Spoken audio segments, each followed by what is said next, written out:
At exactly 12 minutes past midnight, the ground beneath Crimea began to shake. Not from an earthquake, from something far more deliberate and far more consequential. What happened in those early morning hours of December 14th may have just rewritten the rules of this entire conflict. And the story of how we got there starts with a failed negotiation and ends with one of the most spectacular military strikes of the entire war.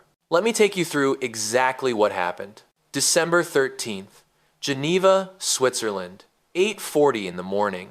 Western mediators are sitting across from Russian diplomats with a modest proposal on the table. A 72-hour humanitarian ceasefire. Nothing permanent, nothing dramatic. Just enough time to stabilize evacuation routes and conduct a controlled prisoner exchange. The kind of agreement that reasonable parties make when they want to reduce suffering, even temporarily. The Russian delegation's response took less than 60 seconds. Their instructions from Moscow were absolute and uncompromising. No ceasefire, no pause, continue all operations immediately.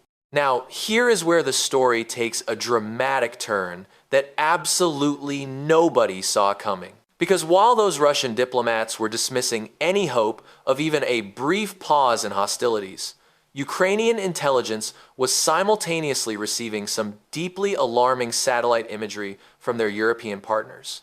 And what those images showed was genuinely chilling. Over the previous 7 days, Russia had quietly repositioned more than 30 Iskander missile launchers into Crimea. Along with them came nearly 50 support vehicles and extensive logistical equipment. This was a concentration of firepower not seen since early 2023. One location drew immediate and urgent attention: the Donskoy missile complex. Thermal imaging revealed activity levels nearly 3 times higher than normal operational patterns. Military analysts confirmed that somewhere between 40 and 60 Iskander ballistic and cruise missiles had been transferred into underground storage chambers at that specific facility. Let me put that into perspective for you. That is enough firepower to devastate every major Ukrainian city, from Kharkiv to Odessa, in a single coordinated barrage. Every single one. Stay with me, because this is exactly where the pressure starts building. Ukrainian military planners understood exactly what they were looking at. Russia was not simply rejecting a ceasefire for diplomatic reason. Russia was actively preparing for a massive new missile offensive against civilian population centers. The diplomats in Geneva were buying time while the military was quietly loading weapons for the next devastating campaign. Inside a secure operations bunker near Kyiv, Ukraine's top planning team gathered around the intelligence packet. The assessment was brief but absolutely decisive. Waiting meant giving Russia precious time to disperse those missiles across multiple hidden sites and then strike first with devastating and potentially war-ending effect. Diplomacy had collapsed completely. The threat was immediate and existential. The decision was made. The order went out across secure channels. Launch a coordinated, long-range drone strike designed to overwhelm Russian air defenses and completely destroy the Donskoy stockpile before a single one of those missiles could be fired at Ukrainian cities and civilians. And then, at 11:59 that night, Crimea did not receive a warning. It received impact. The first wave of Ukrainian strike drones tore into Crimean airspace at extremely high speed. More than 30 long-range combat drones surged across the peninsula in tight formation, some flying at altitudes as low as 40 meters, threading beneath the reach of Russian early warning radar systems. There was no reconnaissance phase, no staging period, no warm-up. The assault opened at full and overwhelming intensity from the very first second. At 12:01, the first explosion lit up the night sky.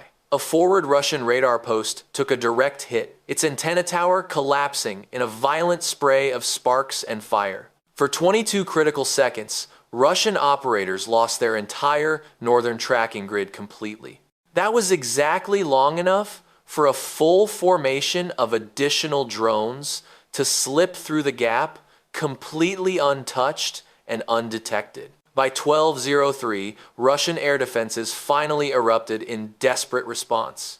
S-300 batteries launched 8 interceptors in just 17 seconds. That frantic firing rate pushed their systems dangerously past safe operational limits. A Pantsir unit overloaded its tracking radar entirely and was forced into manual targeting mode, turning precision defense into desperate guesswork.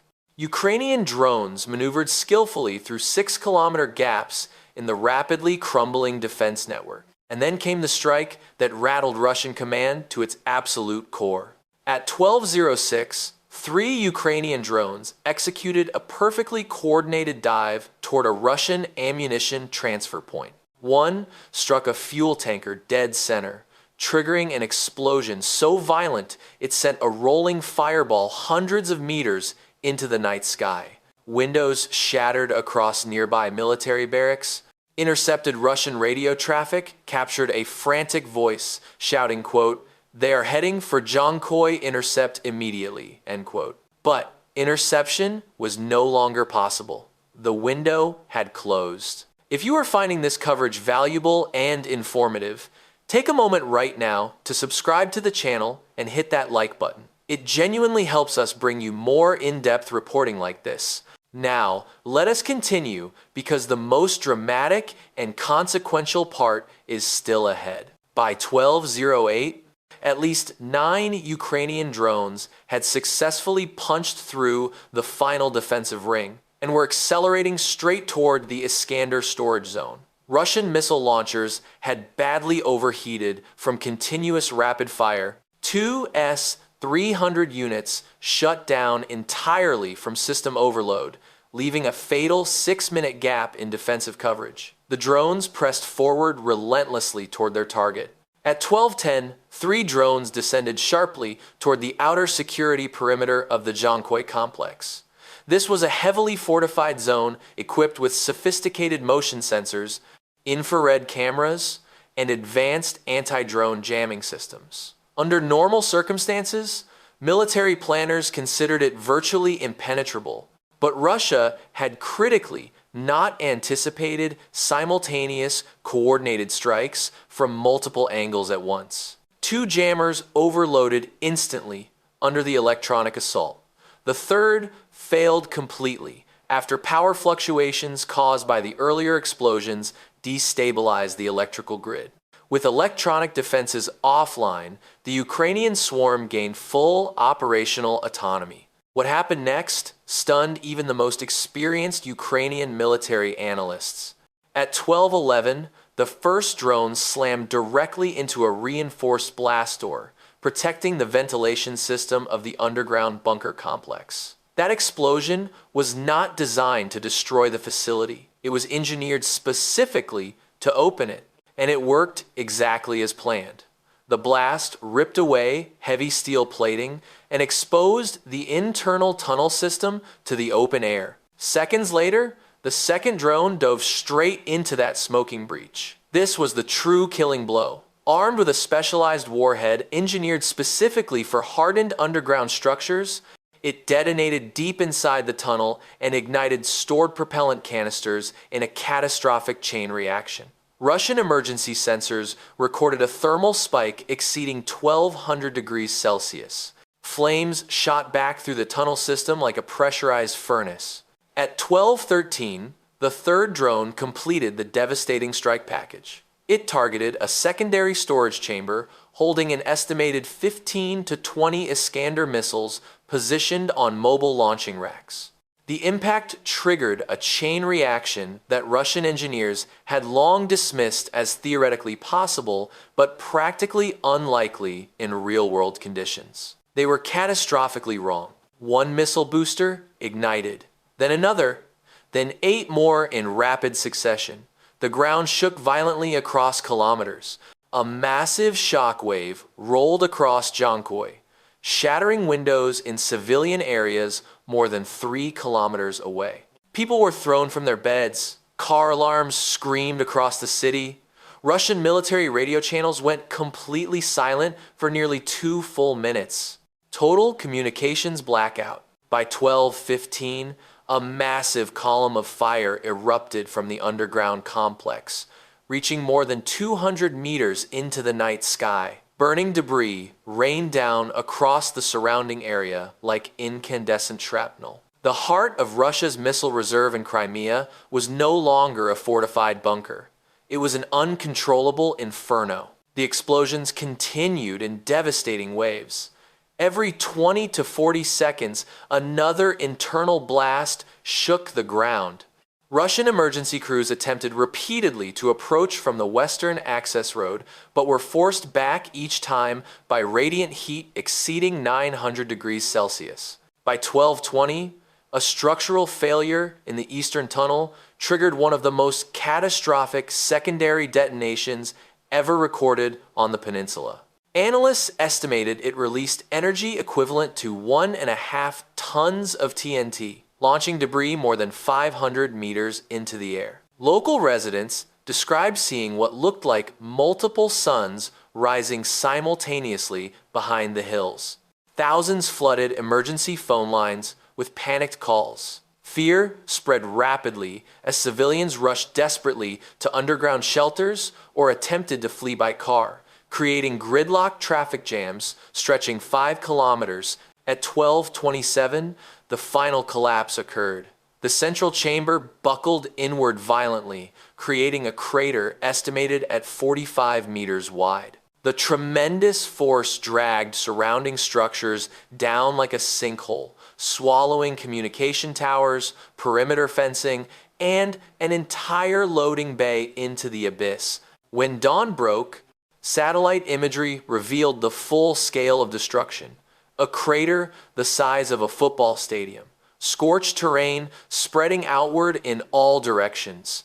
The twisted remains of what had been Russia's prized Iskander missile fleet scattered across the blackened landscape. Preliminary assessments confirmed at least 18 missiles destroyed outright, with another 12 to 15 damaged beyond repair. That represents nearly 1/3 of Russia's active Iskander stockpile in Crimea eliminated in a single night. 4 missile transport launchers destroyed, 7 command vehicles incinerated. The estimated replacement cost exceeds $250 million, and international sanctions mean replacements cannot be manufactured quickly. The strategic consequences are profound. With the Zonkoy hub destroyed, Russia's ability to launch coordinated Iskander strikes from Crimea dropped by nearly 60%. The nearest backup facility sits over 200 kilometers farther from Ukrainian cities. President Putin reportedly convened an emergency briefing with shaken defense officials. The general overseeing Crimean missile logistics was quietly removed from his post. NATO analysts praised the operation's precision. Inside Ukraine, morale surged. The message from this strike is unmistakable. When diplomacy is rejected, consequences follow. Crimea, long considered untouchable, is no longer beyond reach. The balance of this war may have just shifted, and the world is watching. Thank you for watching.